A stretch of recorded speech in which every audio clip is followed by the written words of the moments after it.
সারা দেশ যখন বিষধর ও ভয়ঙ্কর সাপ রাসেল ভাইপার আতঙ্কে রয়েছে, তখন পটুয়াখালীর কলাপাড়ায় আরেক বিষধর ও ভয়ঙ্কর সাপের দেখা মিলেছে। জানা গেছে সাপটির নাম শঙ্খিনী। সাপটির আকৃতি এমন যে কোনটি মাথা আর কোনটি লেজ তা সহজে শনাক্ত করা যায় না। সাপটি অনেক বিষাক্ত এবং ইঁদুর সহ অন্যান্য বিষাক্ত সাপ খেয়ে ফেলে। শুক্রবার দুপুরে কলাপাড়া উপজেলার নীলগঞ্জ ইউনিয়নের মজিদপুর গ্রামের মোহাম্মদপুর রুবেলের বাড়ি থেকে এই শঙ্খিনী সাপটি উদ্ধার করা হয়।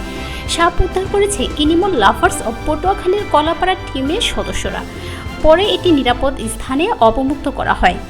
মহিরপুর বন বিভাগের রেঞ্জ কর্মকর্তা আবুল কালাম আজাদ জানান, এটির নাম শঙ্খিনী, তবে দুমুখ সাপও বলতে শোনা যায়। স্থানীয়ভাবে বেশি বলা হয় দুমুখ সাপ।